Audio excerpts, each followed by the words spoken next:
Quem for achando, referência à palavra do Senhor.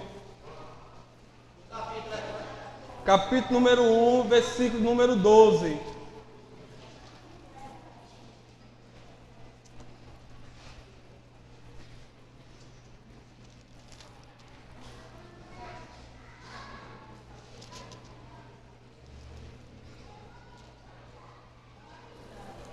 Amém? Quem não foi encontrando, pede aí ao irmão do lado ajuda. Vamos todos estar lendo a palavra de Deus.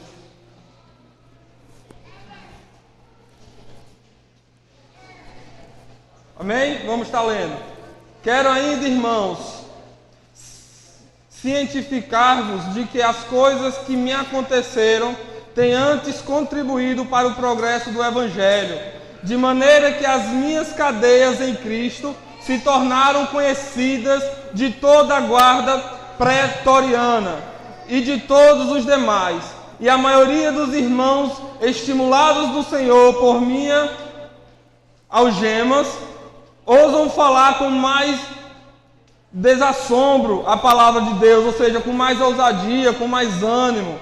No 15 ele vai continuar dizendo: alguns efetivamente proclamam a Cristo por inveja e porfia. Outros, porém, fazem de boa vontade. Estes por amor, sabendo que estou incumbido da defesa do Evangelho. Aqueles, contudo, pregam a Cristo por discórdias, incessantemente, julgando suscitar tribulação às minhas cadeias. Todavia, que importa? Uma vez que Cristo, de qualquer modo, está sendo pregado, que por pretexto, que por verdade, também com isto me regozijo. Sim, sempre me regozijo. Amém? Feche os seus olhos, eu quero orar por você. Amém? Foi orado por mim, quero orar por você. Deus, em nome do Senhor Jesus, Pai, que a Tua palavra venha cair em terra fértil, Deus. Que a Tua igreja venha estar disposta, Deus, a receber a Tua palavra. E que no seu tempo certo, Deus, venha dar o seu fruto. Frutos bons, frutos de excelência, frutos para a Tua glória. Em nome de Jesus. Amém. Irmãos, o tema da ministração de hoje é vivendo para o progresso do Evangelho. Paulo, através dessa carta, vai nos convidar agora, nesse momento, a fazer uma reflexão das nossas vidas, para que nós venhamos entender se de fato nós estamos cooperando ou se nós estamos retardando o Evangelho de Cristo através das nossas vidas. Então, Paulo inicia aqui a sua carta falando: quero ainda, irmãos, cientificar-vos de que as coisas que me aconteceram têm antes contribuído para o progresso do Evangelho. Irmãos, quando nós começamos a ler essa carta e a entendê-la, às vezes a gente pode até achar contraditório, porque Paulo, nesse momento que está escrevendo a carta, ele está preso, ele está em Roma, mas ele está falando que as coisas que aconteceram na vida dele e que vem acontecendo está cooperando para o progresso do Evangelho. Aí eu vou lhe perguntar uma coisa: as suas decisões, a sua vida, a situação que você está vivendo e as decisões que você está tomando segundo as situações que você está vivendo na vida, tem cooperado para o progresso do Evangelho ou não? Irmãos, mas antes de iniciar na mensagem, eu quero destacar 2 pontos. Em primeiro lugar, viver para o progresso do Evangelho é quando sabemos que ele é mais importante do que a nossa liberdade. Irmãos, Paulo está preso, amém? Paulo está preso, mas o Evangelho não. Então, para que eu venha cooperar para o progresso do Evangelho, em primeiro lugar eu tenho que entender que por mais que Paulo, que é o mensageiro, está preso, o Evangelho está livre. Em segundo lugar, viver para o progresso do Evangelho é quando sabemos que ele é o maior presente de Deus para a humanidade. Irmãos, se eu entendo que esse Evangelho, que essa palavra de Deus é o maior presente de Deus para a humanidade, irmãos, eu tenho certeza que eu vou cooperar ainda mais para o crescimento dele. Mas eu preciso entender, eu preciso que essa mensagem entre no meu coração, que o Evangelho é o maior presente de Deus para a humanidade. E aqui, irmãos, em Filipenses 1, Paulo vai destacar algumas coisas. Em Filipenses 1,12, o Evangelho é a boa nova para a humanidade. Irmãos, em um mundo cheio de dificuldades, cheio de egoísmo, as pessoas muitas vezes não se amam, porque elas só se preocupam com o interesse delas. Mas o Evangelho, ela é a boa nova para a humanidade. Ela é a esperança para a humanidade. Ela é a solução da humanidade. A solução, irmãos, não é o homem. A solução da humanidade é Deus. Amém? A solução da humanidade é Deus. Nós estamos aqui hoje em um culto de família. Eu já quero deixar bem claro que a solução para a nossa família, uma família bem edificada, tem que estar onde? Deus no centro. Deus, ele tem que estar no centro. Porque se Deus não está no centro, a família não está estruturada. O Evangelho é a proclamação da palavra de Deus. Eu tenho que entender que a palavra de Deus, ela é suficiente. Eu tenho que entender que a palavra de Deus, ela pode fazer infinitamente mais na minha vida. Eu tenho que entender que eu não preciso de mais nada, a não ser do Evangelho dentro de mim, a não ser da palavra de Deus dentro do meu coração. Eu preciso entender que essa palavra, ela é inerrante, ela não erra. Ela é a verdade de Deus. Ela é a palavra de Deus. Nós não precisamos buscar em outras coisas, se Deus já nos deu tudo. Ele deu o seu Filho por amor de mim e você. Amém? Então está em Filipenses 1,14. O Evangelho é a revelação da pessoa de Jesus Cristo. Irmãos, o Evangelho é a boa nova a respeito da pessoa de Jesus Cristo. Amém? Entenderam até aí? Mas eu não entrei na mensagem ainda. Vamos entrar na mensagem? Vamos iniciar aqui. Quero ainda, irmãos, cientificar-vos de que as coisas que me aconteceram têm antes contribuído para o progresso do Evangelho. Gente, olha aqui uma coisa.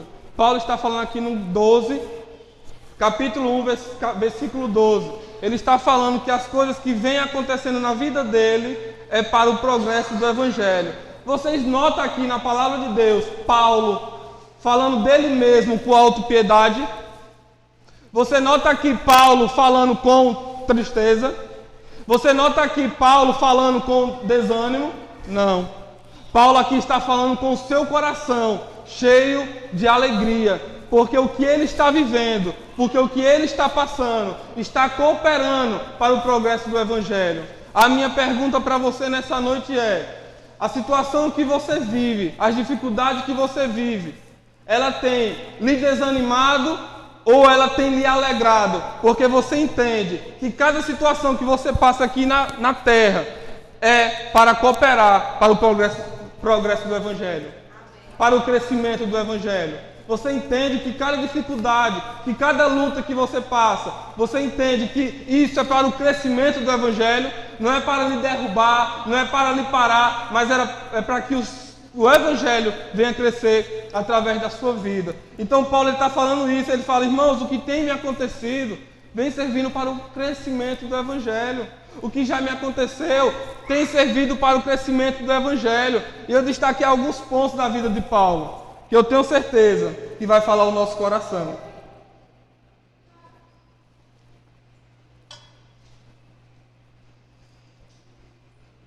Então, irmãos, em Atos 9, 23 ao 25, Paulo ele vai passar por algumas dificuldades. E eu vou estar citando aqui para vocês. A vida de Paulo não foi fácil. Paulo mostra na sua bibliografia, na sua caminhada, que servir a Cristo, irmãos, não vai haver facilidades. Pelo contrário, vai haver dificuldades, vai haver lutas, vai haver provações, mas que essas lutas, ela não vai te parar. Pelo contrário, repito, vai fazer com que através da sua vida o Evangelho venha crescer. Primeiro, ele foi perseguido em Damasco, Atos 9, 23 e 25. Segundo, ele foi rejeitado em Jerusalém. Irmãos, como é doloroso você chegar para um lugar esperando ser bem recebido, esperando ser bem aceito, e de repente você encontra o quê? Uma rejeição. Foi isso que aconteceu com Paulo. Paulo chega em Jerusalém, os apóstolos estão lá reunidos, só o que acontece? Os apóstolos não acreditavam na conversão de Paulo. E por isso não receberam bem, não recebeu ele bem. Aí eu lhe pergunto, isso foi motivo para Paulo desistir da caminhada dele? Isso foi motivo para Paulo desistir do propósito de Cristo para a vida dele? Não. Pelo contrário, vai servir para o crescimento de Paulo. Só que aí, irmãos, em terceiro, ele foi colocado na sombra de outro líder. Ele foi colocado na sombra de outro líder. Irmãos, você não é uma ilha fechada. Você não pode viver só. Paulo, por mais que os apóstolos o rejeitaram, só que Deus providenciou uma pessoa para cuidar dele. Deus providenciou alguém para cuidar dele, para discipular ele. E essa pessoa foi Barnabé. Barnabé começou a cuidar de Paulo. Barnabé começou a discipular Paulo. Irmãos, como é bom ficarmos na sombra de um discipulador. Como é bom ficarmos na sombra de alguém que vai nos ensinar. Como é bom ficar na sombra de alguém que vai nos ajudar a crescer. Irmãos, por mais que a vida em alguns momentos entristeceu Paulo, mas sempre Deus estava mostrando que estava com Paulo. Deixa eu te perguntar uma coisa. Você tem percebido que Deus está com você? Você tem percebido que Deus está com você? Você já olhou para os seus pastores? Você já olhou para os seus líderes de células?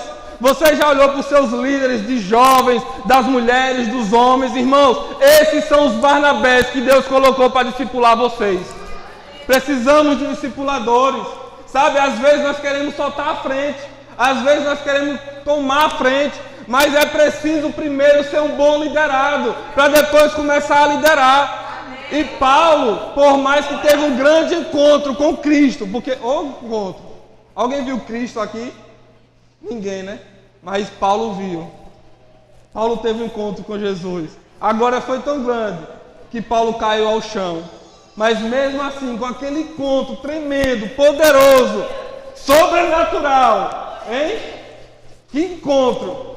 Mas mesmo assim, Paulo precisou ficar na sombra de um discipulador. Irmãos, nós precisamos como igreja aprender a ouvir. Nós precisamos aprender a ser ensinados. Nós precisamos aprender a ser discipulados. Porque é através do discipulado, é através de alguém que vai nos ensinar, que nós vamos começar a crescer como igreja. É por isso que Deus colocou você em uma célula. É por isso que Deus colocou você na Matenai. Porque Deus tem pessoas certas para cuidar de você. Você crê nisso? Você crê nisso? Então, irmãos, você vai ver que a história de Paulo não é fácil.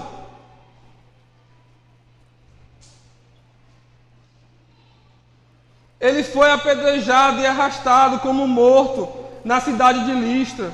Sétimo, ele foi barrado por Deus no seu projeto. Aí eu vou comentar isso aqui.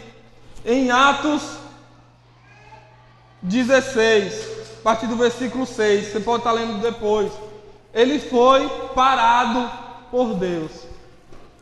E aí, Paulo, homem de Deus, cheio do Espírito Santo, cheio do conhecimento, de repente ele é o quê? Parado por Deus. Deixa eu lhe perguntar uma coisa. Se de repente Deus chegar em você e dizer, você está tudo pronto, você já está com sua agenda planejada, você já está com o seu projeto articulado, mas de repente Deus chega para você, ou usa até o seu discipulador, usa o seu pastor, usa o seu líder, ou ele mesmo chega para você, como foi o caso de Paulo, e fala, não. E aí, qual seria a sua reação? Qual seria a sua reação? Nós precisamos crescer, nós precisamos amadurecer e aprender a ouvir os nãos de Deus. Irmãos, muitas vezes a nossa agenda não está alinhada à agenda de Deus. E nesse momento Paulo não estava. Paulo queria ir para a Ásia e Deus disse não. Mas o projeto de Paulo era bom. A ideia de Paulo era boa. Mas Deus falou Não. Porque Deus tem um momento certo para cada coisa. Nós precisamos aprender a confiar nele. Nós precisamos aprender a realmente confiar e crescer na verdade da palavra dele. Nós precisamos entender que há tempo para todas as coisas. Não é porque eu estou cheio de boa intenção que eu tenho que fazer acontecer. Não. Primeiro eu tenho que pedir orientação a Deus e saber se eu tenho que ir, se eu tenho que fazer ou não. Precisamos viver segundo a vontade de Deus. Deus falou não para Paulo. Amém?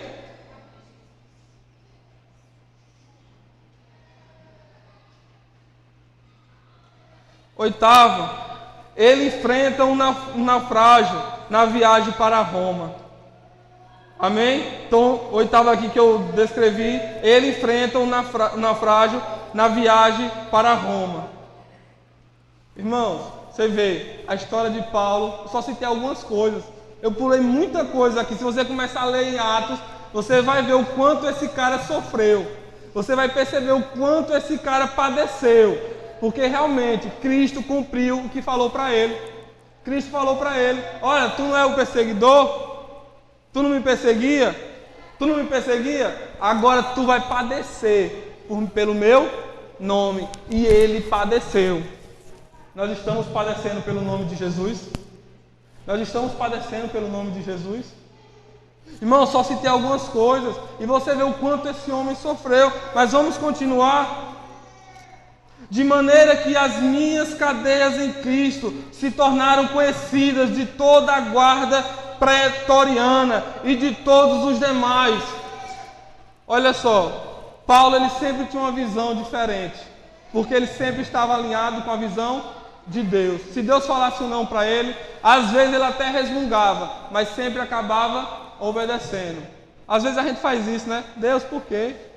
Mas Senhor, por que não agora?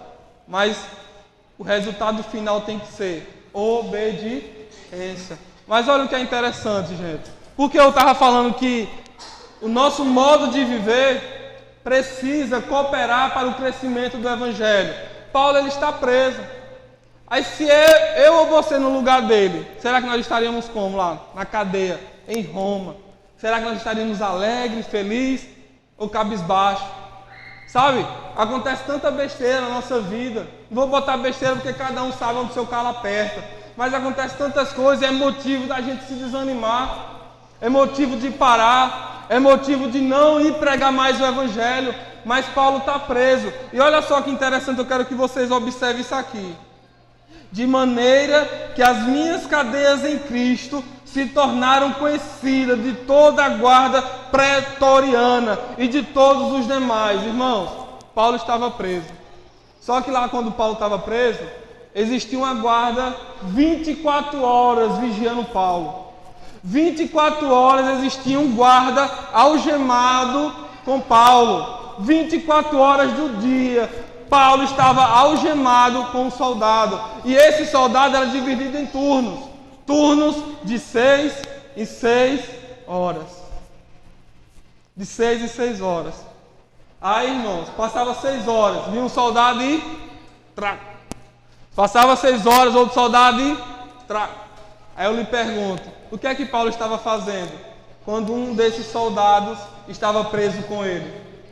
O que é que Paulo estava fazendo nesse momento? Irmãos, vocês notaram o que o texto disse? Que a guarda pretoriana conheceu que eu sou servo de Cristo. Enquanto Paulo estava preso com um soldado, ele não perdia tempo. Ele estava evangelizando, ele estava falando de Jesus, ele estava pregando a palavra, ele estava falando de Jesus. Aí eu fico imaginando, sabe? Tá lá Paulo preso, aí de repente ele começa: cara, sabe por que eu estou preso aqui? Eu estou preso através de um homem que eu perseguia ele. Eu estou preso por causa de um homem que eu insisti em perseguir. E outra, quem eu soubesse que estava seguindo ele, eu queria perseguir também. Mas não só perseguir, prender, matar e fazer o que for. Só que teve um dia que eu estava indo no caminho de Damasco e esse homem teve um encontro comigo. E ele começou a falar: Saulo, Saulo, por que tu me persegues? E aí eu comecei a entender que aquele homem que eu estava perseguindo, de fato ele é o Messias, de fato ele é o Filho de Deus. Ele me cegou durante 3 dias, mas ele enviou um servo, e o servo foi lá e me curou da cegueira, e ele começou a revelar para mim qual o verdadeiro sentido da minha vida. Qual o verdadeiro sentido da minha vida? Irmãos, só vamos encontrar o verdadeiro sentido da vida em Cristo Jesus. Só vamos encontrar o verdadeiro sentido, o verdadeiro propósito em Cristo Jesus. Você não vai encontrar o propósito da sua vida em você mesmo. Você pode ler milhões de livros, você pode ler milhões de filosofias, tudo, mas você só vai encontrar o sentido da sua vida em Cristo Jesus. E ele entendeu.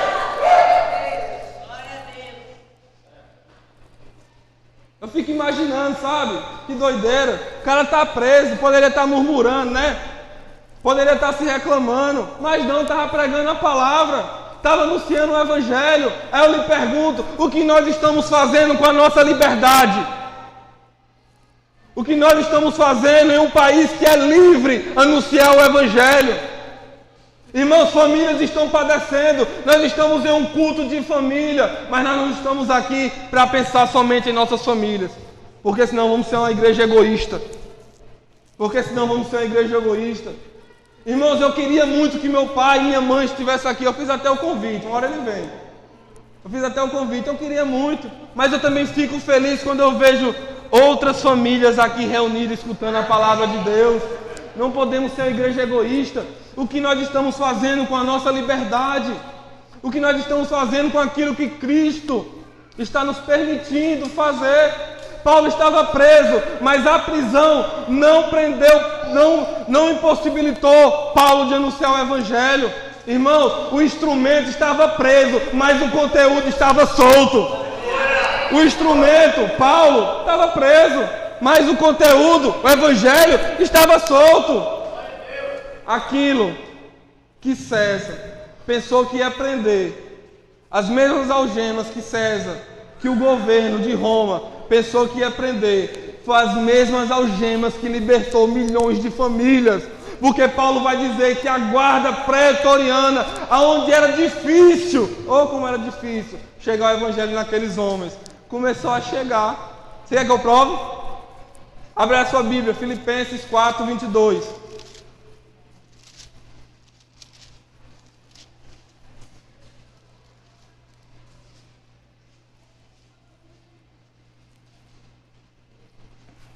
Filipenses 4, 22.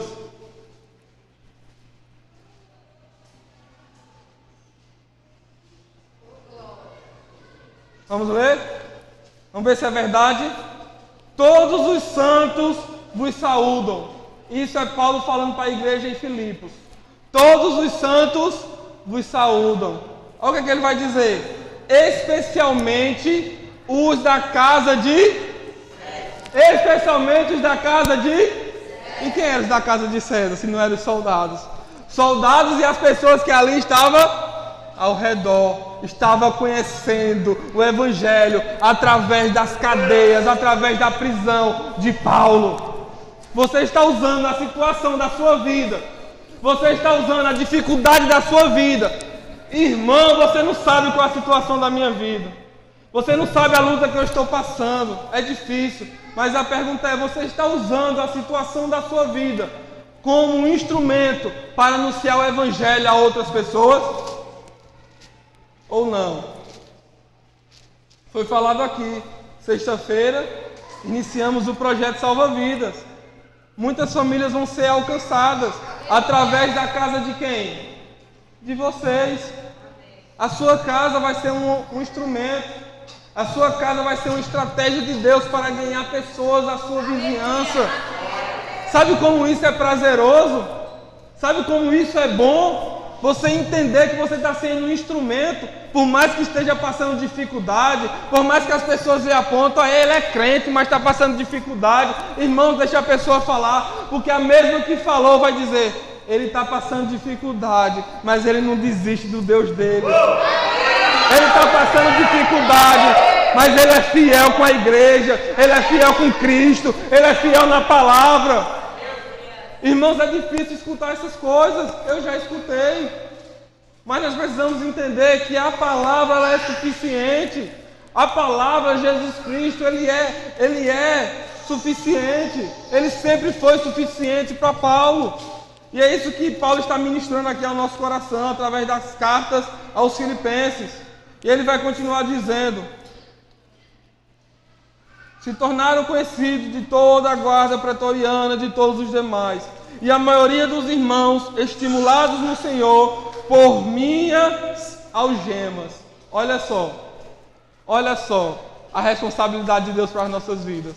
Paulo está dizendo que a situação que ele estava passando, que a dificuldade que ele estava passando, estava estimulando outras pessoas. A situação que ele estava vivendo e a atitude que ele estava tendo no reino de Deus estava estimulando outras pessoas. Você está estimulando outras pessoas? O seu exemplo, a sua conduta, a sua vida cristã faz com que outras pessoas tenham ânimo para continuar vivendo o Evangelho de Deus? Isso é uma responsabilidade nossa, irmãos. Devemos parar de ser egoísta. Ah, não, a salvação é individual. E é, mas não quer dizer que você tem que dar mau exemplo. Não quer dizer que você não tem que ser um bom exemplo e que os seus irmãos vão estar estimulados em Cristo a viver um evangelho genuíno. Irmãos, nós temos várias programações da igreja, nós temos grupos familiares, que são as células. Então as pessoas têm que ver em você um exemplo de querer ir nessa célula, de querer ir nessa casa, de querer frequentar a igreja, de querer frequentar um grupo familiar. Nós não podemos dar mau exemplo, precisamos assumir a responsabilidade de ser cristão. Paulo assumiu a responsabilidade, e mesmo ele estando preso, mesmo estando em uma situação ruim, ele estava estimulando outras pessoas. E ele continua dizendo: e a maioria dos irmãos, estimulados no Senhor por minhas algemas, ousam falar com mais desassombro a palavra de Deus. Alguns efetivamente proclamam a Cristo por inveja e porfia, outros porém fazem de boa vontade. Olha só, nós somos família, amém? Nós somos uma igreja, nós estamos crescendo junto, e no nosso meio não pode existir isso aqui, ó, inveja. Não pode existir.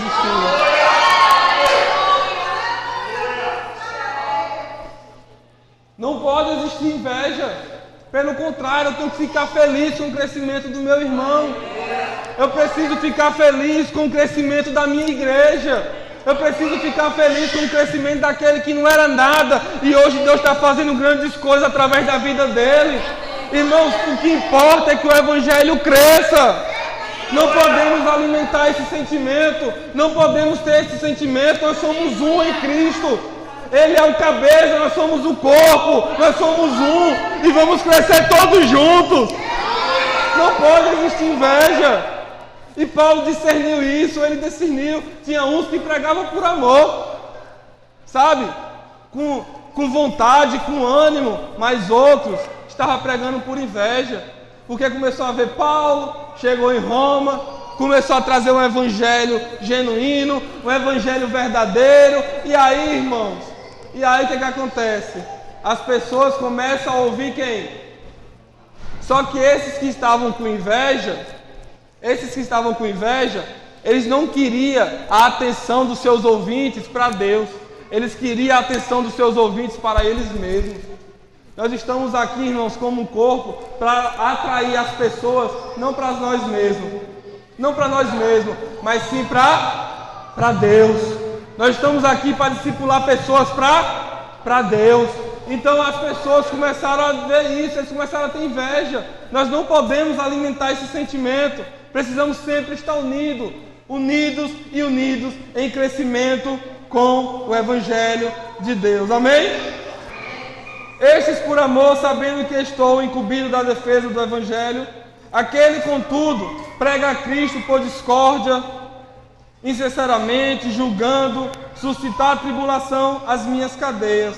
Todavia, o que importa, uma vez que Cristo, de qualquer modo, está sendo pregado, quer por pretexto, quer por verdade, também com isto me regozijo. Sim, sempre me regozijo. Olha só a visão de Paulo. Olha só a visão de Paulo. Por mais que esses homens estivessem tramando contra a vida dele, estivessem pensando que estava indo contra ele, Paulo mesmo assim continuava feliz. Sabe por quê?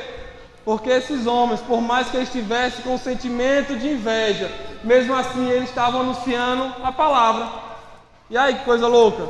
Eles estavam anunciando a verdade, eles estavam anunciando a palavra de Deus. Se eles não estivessem anunciando uma doutrina genuína, verdadeira, Paulo ia combater. Mas não, eles estavam anunciando a coisa certa. Deixa eu falar uma coisa para vocês. Eles estavam fazendo a coisa certa, da maneira errada. Eles estavam fazendo a coisa certa, da maneira errada. Precisamos, como cristãos, fazer as coisas certas, da maneira certa, com o sentimento certo, sabe? Com a alegria certa, com o amor realmente de Cristo. Que haja em vós o mesmo sentimento que houve em Cristo Jesus. Precisamos estar dispostos, precisamos abraçar essa bandeira do Evangelho, precisamos realmente estar animados com um só propósito, com uma só alegria, que é ver o reino de Deus crescendo, irmãos. Então, com isso, a minha vida, ela vai servir para o crescimento do Evangelho. Com isso, a minha vida vai servir para o crescimento da palavra de Deus. Mais pessoas vão ouvir, mais pessoas vão entender, mais pessoas vão aceitar Jesus. E com isso, só o reino de Deus vai continuar crescendo. Amém, irmãos? Vocês entenderam? Então precisamos que através da nossa vida, o Evangelho de Deus venha continuar crescendo. E você é um instrumento de Deus. Você entende nessa noite que você é o instrumento de Deus? Que nessa noite, irmãos, não sei a situação que você está passando, não sei a dificuldade que você está passando. Eu mesmo, irmãos, venho aí de uma semana de batalha, venho de uma semana de lutas. A semana passada, dá um breve testemunho, passei uma dificuldade, essa dificuldade chegou no ouvido dos meus pastores, né? No ouvido do pastor Caio, missionária Simone. Com isso chegou na igreja, e a igreja pôde me ajudar. Isso é ser igreja, irmãos. É nós ajudarmos uns aos outros, é nós padecermos nesse amor sacrificial uns pelos outros. E com isso nós só temos a crescer, porque realmente nós estamos buscando ser a igreja de Atos. Precisamos ajudar uns aos outros, precisamos crescer juntos, precisamos usar as ferramentas que Deus coloca em nossas mãos. Precisamos realmente ser um instrumento de Deus para Paulo Afonso, para que Paulo Afonso venha conhecer cada vez mais o reino de Cristo Jesus. Amém? Vamos ficar em pé em nome de Jesus.